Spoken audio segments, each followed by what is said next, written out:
સૌથી મહત્વપૂર્ણ સમાચાર ગુજરાત સ્થાનિક સ્વરાજ્ય ચૂંટણીમાં 6 મહાનગરપાલિકાઓ માટે ભાજપના ઉમેદવારોની યાદી જાહેર કરવામાં છેલ્લી ઘડી સુધી ભારે સસ્પેન્સ જોવા મળી રહ્યો છે। ભાજપના આ વખતે અત્યંત કડક વલણ અપનાવી રહી છે, જેમાં 75% જેટલા જૂના જોગીઓના નામ કપાય તેવી પૂરી સંભાવના છે।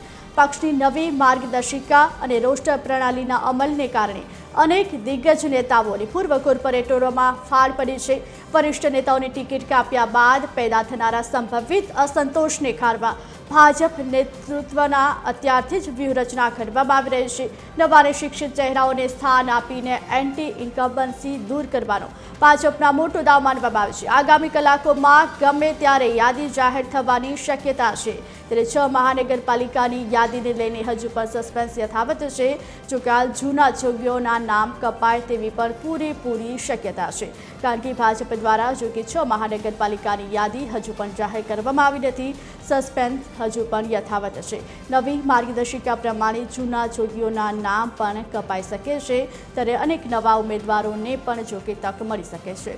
આંતરિક અસંતોષ ખાળવા ભાજપે ઘણી ગુપ્ત વ્યૂહરચના કરી છે। મહાનગરપાલિકાની ચૂંટણીમાં ભાજપ નવા ચહેરાઓને પણ તક આપી શકે છે। 6 મનપાના ઉમેદવારોની યાદી મોડી રાત સુધી જાહેર થઈ શકે છે।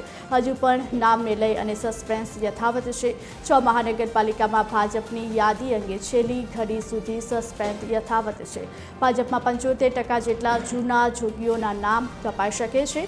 નવા ચહેરાઓને પણ આ વર્ષે તક મળી શકે છે, ત્યારે નવી માર્ગદર્શિકા પ્રમાણે મોટા માથાની ટિકિટ કપાવવાના પણ એંધાણ વર્તાઈ રહ્યા છે। ત્યારે દરેક મહાનગરમાં ભાજપ સામે ઉમેદવાર પસંદગીનો મોટો પડકાર છે। આંતરિક અસંતોષ ખાળવા ભાજપે છેલ્લી ઘડી સુધી ગુપ્ત વ્યૂહરચના કરી છે। મહાનગરપાલિકાની ચૂંટણીમાં ભાજપના નવા ચહેરાઓને તક મળી શકે।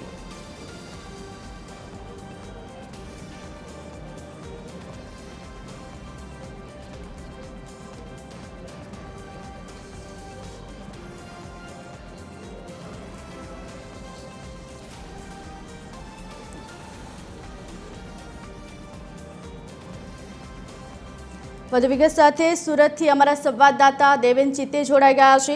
રાજકોટથી અમારા સંવાદદાતા રવિ મોટવાણી જોડાઈ ગયા છે। વડોદરાથી અમિત ઠાકુર અને અમદાવાદથી અમારા સંવાદદાતા મોનિકા રાજપૂત જોડાઈ ગયા છે।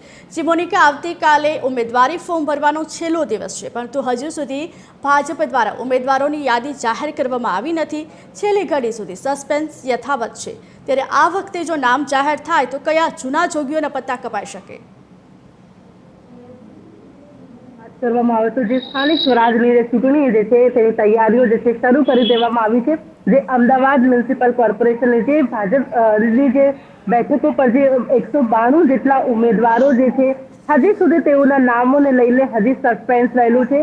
વાત કરવામાં આવે તો જે અત્યાર સુધીમાં પશ્ચિમ વિસ્તારોના જે વોર્ડ છે તેની જે ચર્ચા જે છે પૂર્ણ થઈ ચૂકી છે। પૂર્વ વોર્ડની જે છે ખાસ તો ચર્ચા ચાલી રહી છે। વાત કરવામાં આવે તો આ 192 જેટલા જે ઉમેદવારોની જે નામો જે છે સાંજ સુધીમાં જાહેર થાય તેવી પણ શક્યતા છે। બીજી તરફ કેટલાક લોકોને ટેલિફોનિક જે છે ટેલિફોનિક જે છે જાણ કરી દેવામાં આવી છે। બીજી તરફ આ જે ઉમેદવારોની જ્યારે વાત કરવામાં આવે તો ભાજપ દ્વારા જે છે જે એમના નિયમો જે છે જેની 3 ટર્મ જે છે પૂર્ણ થઈ ચૂકી છે, 60 વર્ષથી વધુ જે ઉંમર છે તેવા લોકોને પણ ટિકિટો નથી આપવામાં આવશે। આ જે તમામ જે નિયમો પણ લાગુ કરવામાં આવશે। જે લોકો વિવાદોમાં રહ્યા છે તેવા લોકોના પણ નામ જે છે કટ કરવામાં આવશે। એટલે કે આ વખતે ભાજપ દ્વારા જે છે યુવા ચહેરાઓને જે છે મોકો આપવામાં આવશે અને જે લોકો કમિટીઓમાં હતા, જે લોકોએ સારા કામ કર્યા છે તેવા લોકોને પણ રિપીટ પણ કરવામાં આવશે। એટલે કે આજે તમામ અંગે જે ચર્ચા કરવામાં આવી છે, વાત કરવામાં આવે તો અમદાવાદની 192 બેઠકો પર 2500 જેટલા ફોર્મ ભરવામાં આવ્યા હતા, જેમાં કેટલાક વોર્ડમાં 40 થી વધુ જેટલા ફોર્મો ભરવામાં આવ્યા હતા।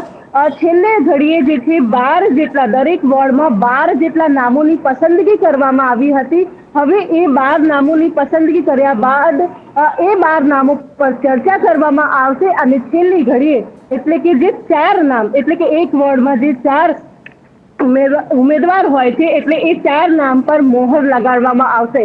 એટલે કે આ જે તમામ જે છે 192 બેઠકોની જ્યારે વાત કરવામાં આવે તો સાંજ સુધીમાં જે છે આ લિસ્ટ જે છે જાહેર કરવામાં આવશે અને યુવા ચહેરાઓને મોકો આપવામાં આવશે ભાજપ દ્વારા અને એની સાથે સાથે જૂના જે છે જેમને સારી કામગીરી કરી છે તેવા લોકોને પણ મોકો આપવામાં આવશે પણ એ વાત કન્ફર્મ છે કે આ વખતે 192 બેઠકો જે છે 160 જેટલા 2021માં 160 ઉમેદવારોની જ્યારે જીત થઈ હતી એમાંથી 70% જેટલોના નામો પણ કપાવવાની શક્યતા છે।